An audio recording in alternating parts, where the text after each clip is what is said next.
Il y a en ce moment même en Eretz Israël depuis quelques jours un échange d'otages d'Eretz Israël qui se trouve entre les mains du Hamas et des prisonniers qui se trouvent, palestiniens ou autres, qui se trouvent dans les prisons israéliennes.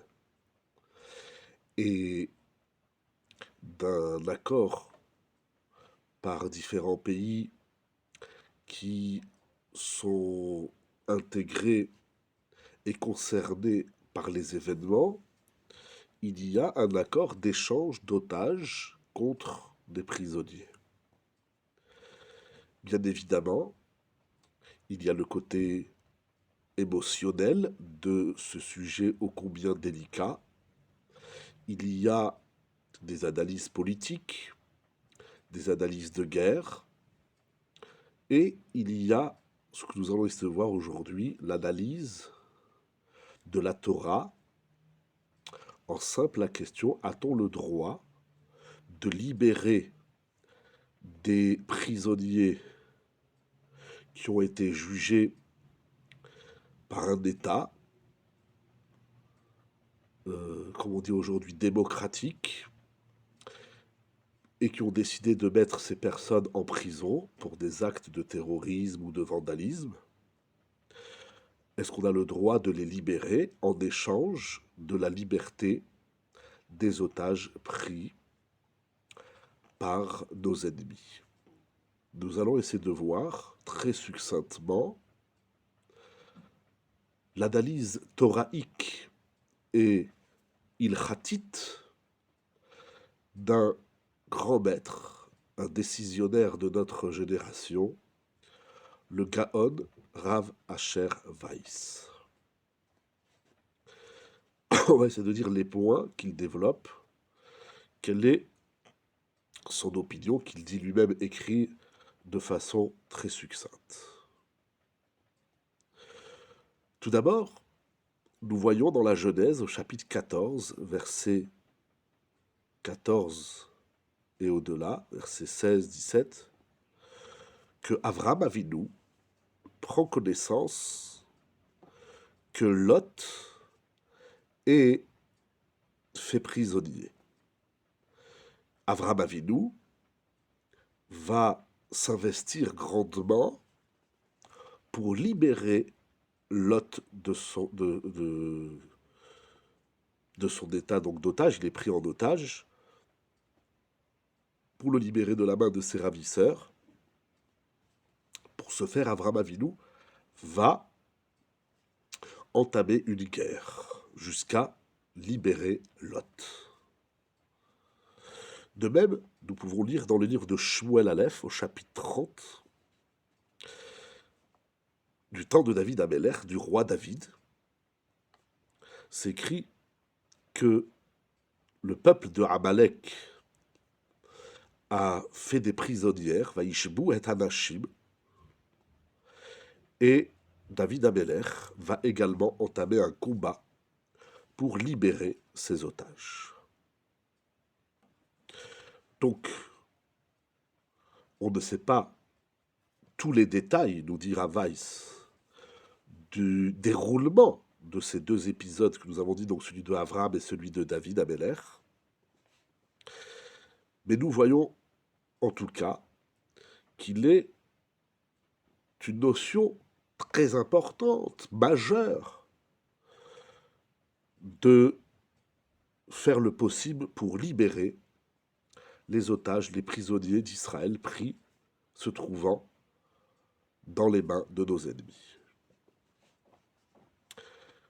Au niveau de la halacha, les sages nous enseignent dans la Mishnah au traité Gittin Daf Memhe Amud Aleph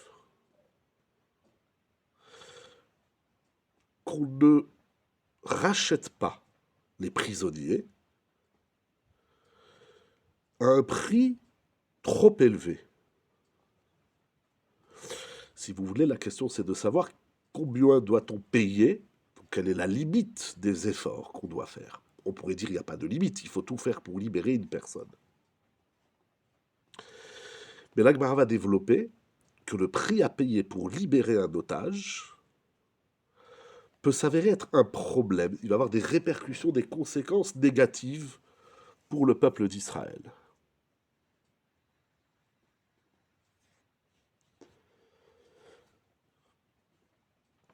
Quelle en est la raison? La Gemara va développer, il y a toute une étude.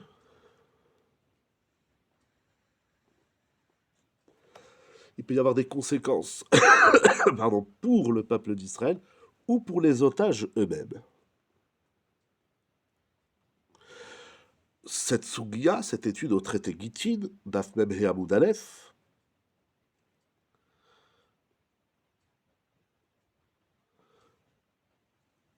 doit être actualisée et adaptée parce que elle nous parle de ravisseurs qui demandent une rançon. Alors là, il y a la question de savoir quelle somme doit-on déverser pour libérer un otage, ce qui n'est pas le cas dans la situation qu'on connaît aujourd'hui. En face, on ne demande pas de rançon. Mais il y a un autre problème, c'est que si on libère les otages, attention, on n'est qu'au début de l'étude, hein, c'est vraiment succinct, c'est une réflexion de la Sougia, on étudie une Sougia. Il va y avoir également le danger que s'ils sont libérés, s'ils deviennent eux la monnaie d'échange, donc chaque fois que l'ennemi veut quelque chose, il va prendre des otages et il va nous demander l'impossible. Le Rambam écrit dans Ilchot Matnot Anim,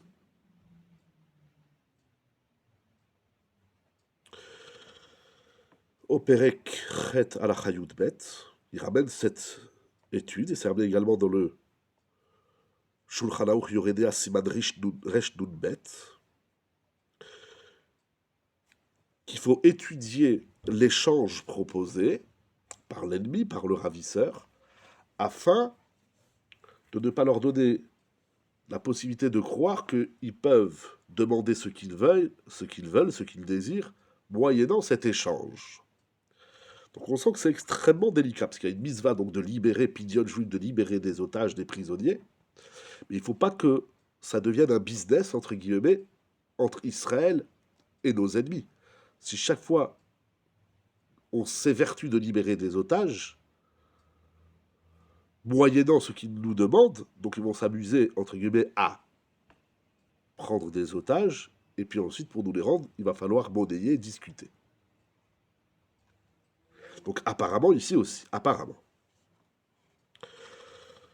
Mais le Rav va aller plutôt dans un autre sens. Ça, c'est ce qui sort de la Gemara du Rambam et du Shulchan Aruch. Cependant, nous allons voir d'autres principes, où le Rav va aller plutôt dans le sens de la Kula. Ça veut dire, oui, il faut libérer les otages, même si le prix à payer, de notre côté, Israël, c'est de libérer des terroristes, de libérer des gens qui ont fait du mal, qui nous ont causé du tort. Et cela pourquoi? La Gemara au traité Gittin d'Afnoun Chet Amud Aleph raconte l'histoire de Rabbi Ushua ben Hanania, qui s'est rendu en Italie, à Rome. Pour quelque raison soit-elle, c'est pas écrit ici. Et lorsque Rabbi Ushua ben Hanania se trouve à Rome, on lui dit, il y a un enfant, un juif, qui est dans les prisons de Rome. Alors Rabbi Ushua ben Hanania se dirige vers la prison, et il va dire un verset de la Torah. Il commence le verset qui dit Minatan Nimeshisa Yaakov et Israël la Bozezim. Le verset que cite donc le maître ici, Rabbi Ushua ben Hanania, le début du verset nous dit qui a livré Israël au ravisseur. Et l'enfant poursuit le verset Allo Hashem zo chatanulo velo avu midrachav haloch velo shamu betorato. L'enfant poursuit le verset qui dit eh bien, c'est Dieu qui nous a livrés dans la main de nos ennemis parce que nous avons fauté et nous n'avons pas choisi de marcher dans ses voies. Lorsque Rabbi Ushua ben Hanania entend que l'enfant récite le verset, il dit je suis certain que cet enfant est savant et sage, connaît la Torah. Je ne bougerai pas d'ici tant que je ne l'aurai pas racheté par tous les moyens possibles. Et effectivement, les geôliers vont lui demander une somme improbable et il va s'évertuer de ramasser l'argent pour libérer cet enfant. Et effectivement, cet enfant va grandir, il va être libéré, donc Rabbi Shimon ben Hanania le libère, il paye très très cher, il le libère. Et cet enfant va grandir dans la Torah, il va devenir un grand maître connu sous le nom de Rabbi Ishmael ben Elisha. Alors Tosfot s'interroge, nous avons vu la Gemara dans Daf Memhe Amoud Aleph, qui nous dit donc dans Gittin 45a, qui nous dit on ne paye pas des sommes colossales pour libérer un prisonnier. Alors comment ça fait que la Gemara 15 d'Apim plus loin, à peu près 30 pages, au Daf Nudchet Amoud Aleph, nous dit que Rabbi Shimon ben Hanania a payé très cher. Tosfot vont proposer deux réponses.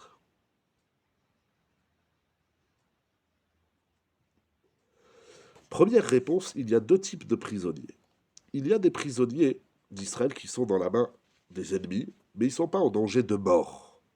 Il y a toujours un risque, mais il y a un taux de risque. À Rome, les prisonniers, ils finissent tous à la guillotine, ils sont tous tués. Sur ça, c'est-à-dire si le prisonnier est en danger de vie et de mort, probable, alors il n'y a plus de limite au prix à payer, nous dit Tosfot. Mais si il est en prison, mais il ne risque pas la peine de mort par les ennemis, eh bien, il y a un plafond à payer pour sa libération. Deuxième réponse, nous dit Tosfot, ça dépend de la qualité, c'est un peu plus délicat, je l'avoue, tout dépend de la qualité du prisonnier.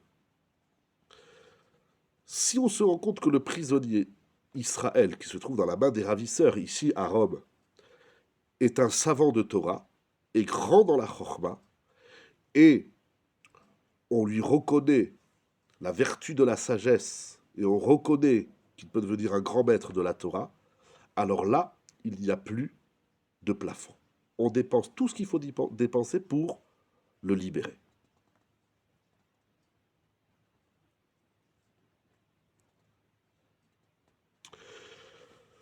Tosfot dans Daf Memhe va donner une autre réponse que le Rav va expliquer de deux manières.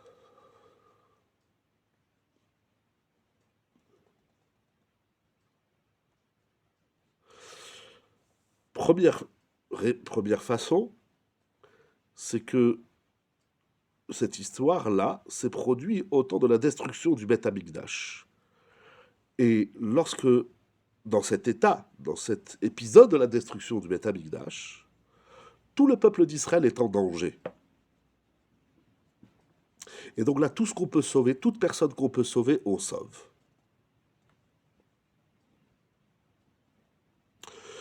Deuxièmement, étant donné que c'est un état de guerre, donc on fait tout ce qu'on peut faire pour renforcer et l'armée et le peuple. C'est-à-dire si on dit on laisse les gens en otage, ça va imprimer dans l'esprit des hommes une certaine faiblesse. On doit montrer qu'on est vigoureux et qu'on ne se laisse pas faire. Et cela va remonter le moral du peuple. Incroyable.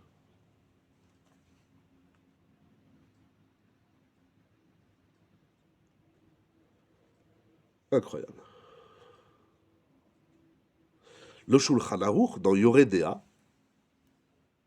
Siman Resh Nun Bet Seif Dalet, dit qu'un Talmid Chacham, c'est-à-dire une personne qui étudie la Torah, on le libère à tout prix. Il n'y a plus de plafond.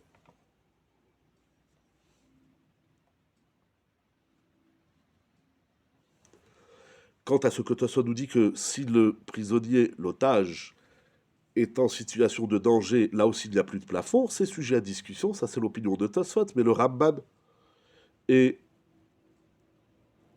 s'oppose à Tosfot, et ça a l'air d'être l'opinion du Shulchan Aruch qui ne nous ramène pas cette idée.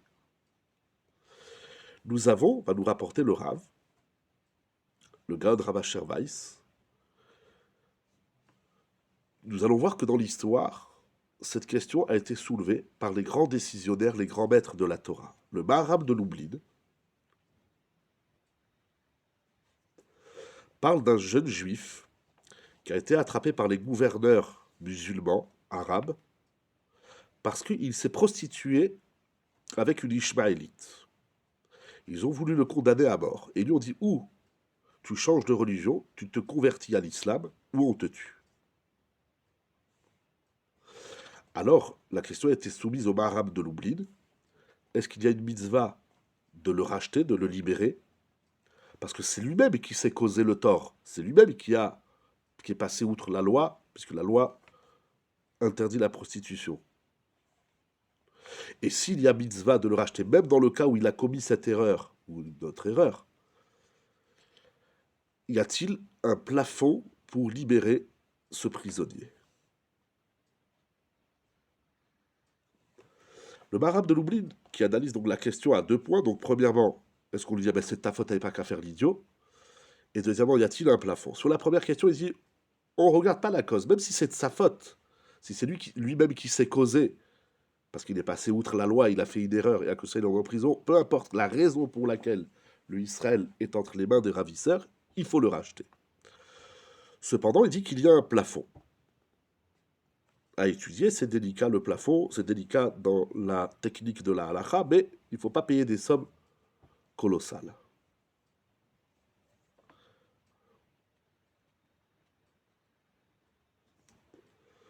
Et même si le risque, c'est que si on ne le rachète pas, eh ben il va se convertir à l'islam, il y a un plafond. Ce plafond, il s'appelle Yoter Mikdei Damav. Il faut voir la valeur de la personne, comment on évalue aujourd'hui une personne, c'est ça qui est délicat. Cependant, le Sefer Bet Hillel et le Rab Shlomo Kuluger, ils s'opposent au Maharam. Tout ça est rapporté dans le Pitré de Shuvah. Le Shut Knesset Yecheskel a également traité de cette question d'un juif qui n'était pas très vertueux et qui a volé de l'argent et qui a été attrapé donc par le royaume. Et il se trouve maintenant en danger de mort. Doit-on le racheter ou pas?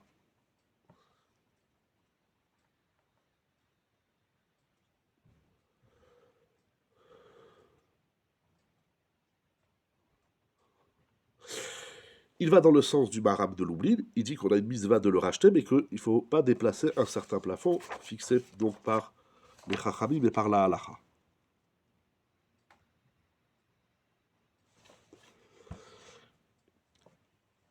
En plus de cela, il parle également de la conséquence que ça va avoir. Ce que cela va avoir, c'est-à-dire que si les ravisseurs voient que nous sommes prêts à payer à tout prix, eh bien, ça va devenir un moyen d'échange et de faire du business, vulgairement. Ils vont prendre des otages des prisonniers, on va payer beaucoup d'argent à chaque fois qu'ils veulent quelque chose. Donc il y a aussi ce jeu malheureux de l'échange et de l'intérêt de la libération du juif. Donc il faut analyser tout cela. On voit que c'est analysé, c'est délicat.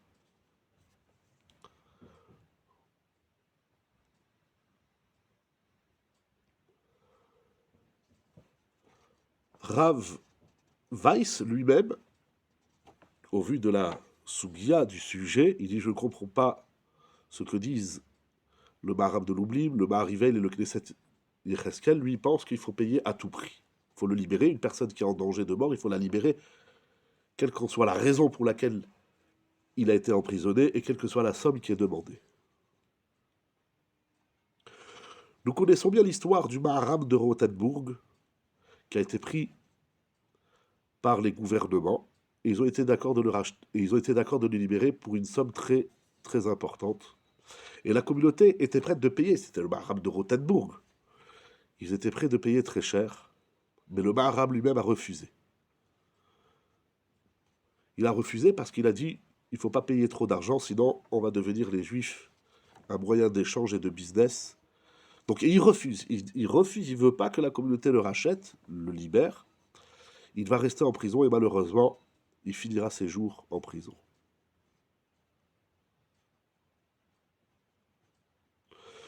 Le Maharshal, Rabbi Shlomo Louria, dans son livre Yam Shel Shlomo, il s'étonne de ce comportement du Maharam de Rothenburg. Il dit d'abord il est le Gadol Hador, donc le Gadol Hador, il n'y a pas de prix. Quel qu'en soit le prix, on le rachète. Il dit en plus de ça, il y a Bitul Torah, parce que si le Rav il est enfermé en prison, qui c'est qui va enseigner la Torah? Lui-même, Les conditions d'études sont différentes, bien évidemment, on peut se l'imaginer.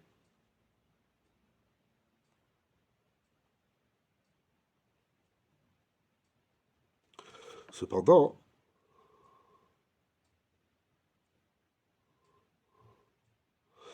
pour expliquer le Maharam de Rothenburg, il dit que si on l'avait racheté, si la communauté avait payé le prix très fort, alors là aussi, les rabbins vont devenir le moyen d'échange et les ravisseurs vont emprisonner les chachamim, donc il n'y a plus de Torah, et cela met en danger tout le peuple d'Israël.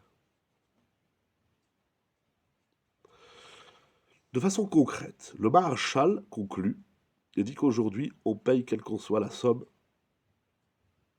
que les ravisseurs demandent, on paye et on libère tout le monde. Ainsi écrit également le Radbaz. Dans leur conclusion, c'est que les otages encourent eux-mêmes un risque de vie et de mort, donc il faut les racheter quel qu'en soit le prix.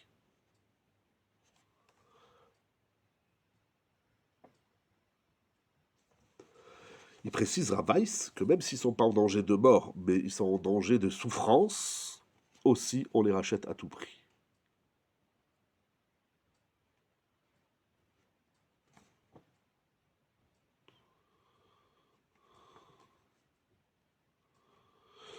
Il continue le Rav.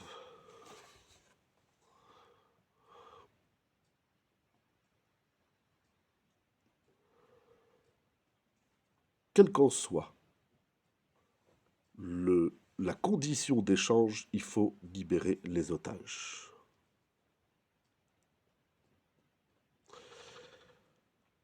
Parce que l'autre alternative, c'est de continuer le combat jusqu'à les libérer. Mais lorsqu'on entame un combat pour libérer des otages, on ne sait pas qu'est-ce qu'ils vont devenir, ces otages.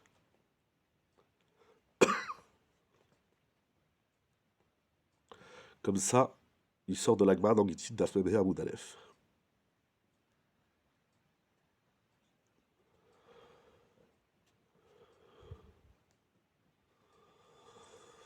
Alors qu'est-ce qu'on fait? Il dit donc, il faut bien distinguer quelle est la raison de l'emprisonnement de ces otages. Est-ce que c'est pour faire de l'argent?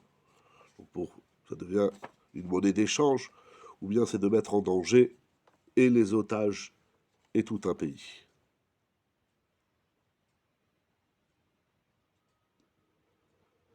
Donc, il faut les libérer. Quel qu'en soit l'échange et la condition des ravisseurs. Il revient sur cette idée également de ne pas décourager l'armée et tout un peuple. On est donc dans une situation de guerre, et là, c'est l'État qui décide les conditions d'échange. Et ça a une valeur dans la halakha, c'est reconnu. Il y a des enjeux politiques, il y a des enjeux de société, etc., qui gèrent. Chaque gouverneur et gouvernement, il a ses enjeux, et il a le droit de fixer les règles.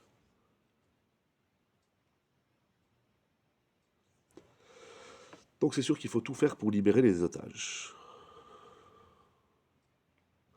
Tout ce que nous avons vu dans le Talmud et dans les Mefarchim, dans les décisionnaires, c'est lorsqu'ils veulent échanger contre de l'argent, c'est-à-dire qu'on comprend bien qu'ils prennent des otages pour demander des rançons, alors là, il y a les limites fixées par les Chachamim. Mais lorsqu'on est dans une période de guerre, et lorsqu'on est dans une période de danger, là, il n'y a plus de plafond, il n'y a plus de limite, on fait tout pour les libérer.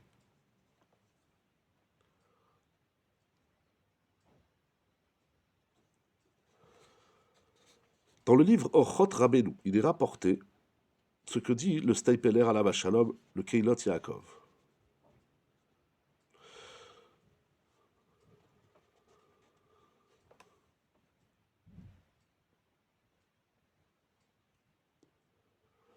Alors cette question, c'était lorsqu'il y avait le détournement de l'avion en Ouganda, et le Steipeler a dit, il faut tout faire pour les libérer.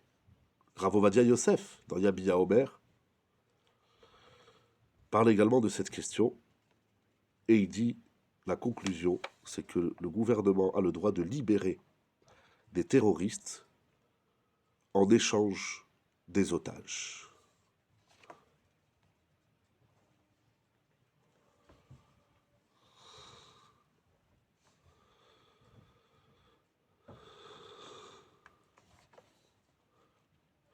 Lorsqu'il y avait cette histoire de détournement de l'avion en Ouganda, ils s'étaient réunis les Gdolim, Rav Ovadia Yosef, Rav Eliashiv, Rav Shlomo Zalman Auerbach, Rav Betzalel Jolti, le Rav Goldschmidt, Rav Shaul Israeli, Rav Benzion Abba Shaul. Ils sont arrivés à une conclusion que le gouvernement israélien avait le droit de libérer des terroristes en échange des otages juifs et israéliens qui se trouvaient dans l'avion.